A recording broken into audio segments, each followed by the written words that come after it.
right. Yeah. Lots changing today.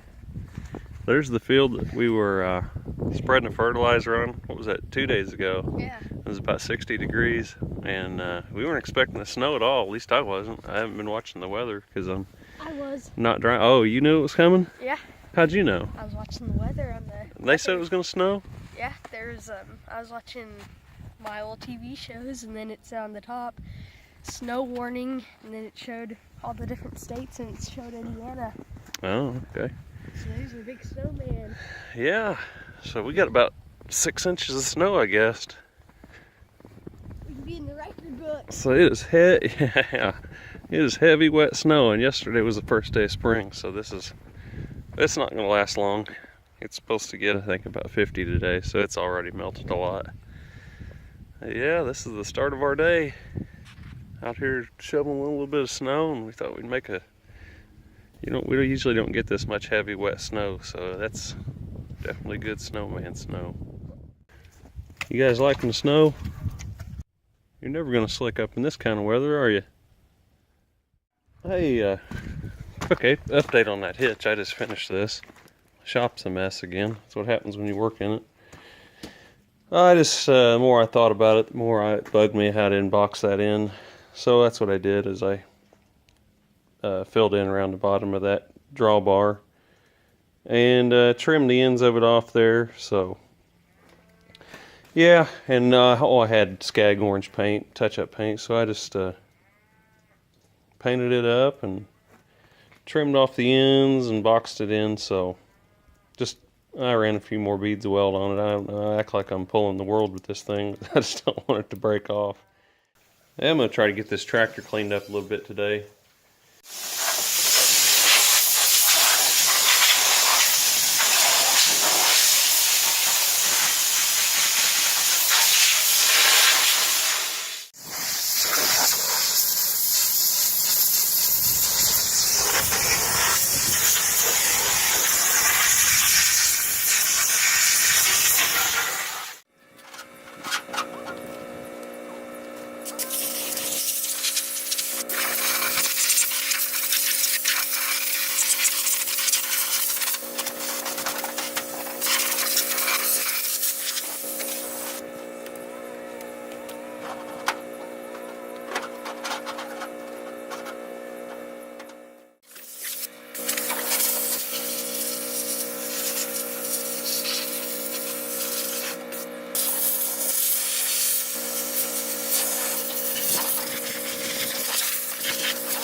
Hey, here's a trouble spot for these tractors. What I'm going to do is, you see this line right here. This is the power steering, and this happened years ago. But I was running this tractor, and all of a sudden saw oil. What had happened was this plate here, which isn't hard to get up here. It's just 4 bolts, if I remember, and comes. You don't have to take the gear shift off or anything. It just lifts up. But it hadn't been cleaned in a long time. And yeah, it pitted that line real bad, and it got holes. So I need to to fix it right, I need to put a brake line. It'd take brake line, that's it. And what I did is just cut it off, put this high pressure line, and put this other hose to protect it. Ran it under here. And there you can see the one with the 2 clamps on it. That's where it goes to the power steering. So I mean, it works, but the only bad thing is with it that hose fits really tight on there, and it's in a bad spot. So it needs a barb put on it where the couldn't pull down, because the only time you have to watch it is when it's really cold, and you try to turn sharp and it'll blow that hose off there, and that's why it's a mess in there right now. I'm going to take the pressure washer and really get it clean in there, because chances are it won't happen the rest of the summer. It happened to me one time this winter. It might happen, one time a year. But if you got one of these, or any tractor really, I'd say there's a lot of stuff that gets caught under these plates, kind of gets neglected. So I need to take it off there. I think that's another, I don't know what that, I think that's rubber. Yeah, it is. But anyway, I'm going to take it off there just to get all that crap out of there.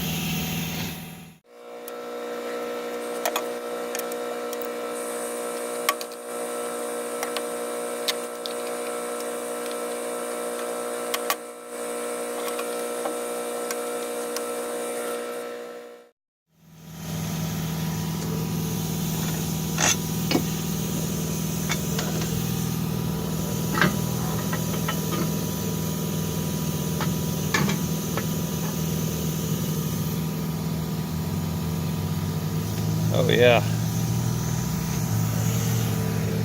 Oh yeah. She's loaded.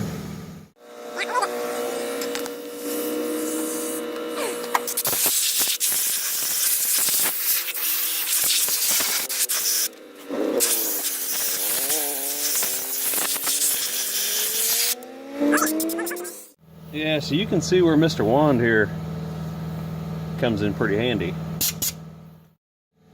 Alright, you can see that did some good. Yeah, looks good now. Hey, I haven't been up to a whole lot today. It's a mud hole out here again now that all this snow's melting. So I just been messing in my shop and I don't know, just messing out here really. It's too muddy to do anything other than feed. So I was talking to a guy that I work with named Roger. I'd bought a few of these off of him several years ago. And they were frozen inside this tube. They were threaded in. He had them laying in a shop, and I guess they had rusted into it. Well, it's just, I guess it's on my mind that it was just a few days ago we were talking about that. And he asked me, he said, did you ever get those broke free? I said, yeah, I did. One or two of them. I said, one of them, I only got half of it. So let's see, what end of it? Yeah, that piece right there, it came out of this tube. And the other side snapped off with my He-Man strength. Now, it had nothing to do with the pipe wrench and about the 6-foot piece of pipe I had onto it. It had nothing to do with it. It was all my mighty strength. So I've been pulling logs with this tractor, and what I usually have to do is wrap the chain several times around the drawbar there and hope that it grabs it. Sometimes it doesn't, it slips off. It's really aggravating, and it's gonna take a big dollar clevis to get through that. You know what? Hold on just a minute. Okay, we're back to live action now. That is about 1.5 inches thick. So that's gonna take quite the clevis to get around that. And the bad thing about this drawbar is, I mean, it's 1.5 inches thick, but the hole in it's not very big. So I've had a real hard time finding a clevis that would fit, because if you get one that's big enough to go around this, the pin's too big. So I've been kicking around making one, and so anyway, that binder was on my mind, and I had it laying out there in the shop, and just, you know how I've talked about before, I think it's just been laying in a pile of chain, and I knew I'd do something with it one day. And I've been thinking about that clevis, and I thought, here we go. Oh man, like it was made for it. I think that'd be a perfect little log hauler. You know, it'd take a lot to break that off, and it fits really tight. I took the grinder on it just a little, just to clean up a little bit of the rust on it.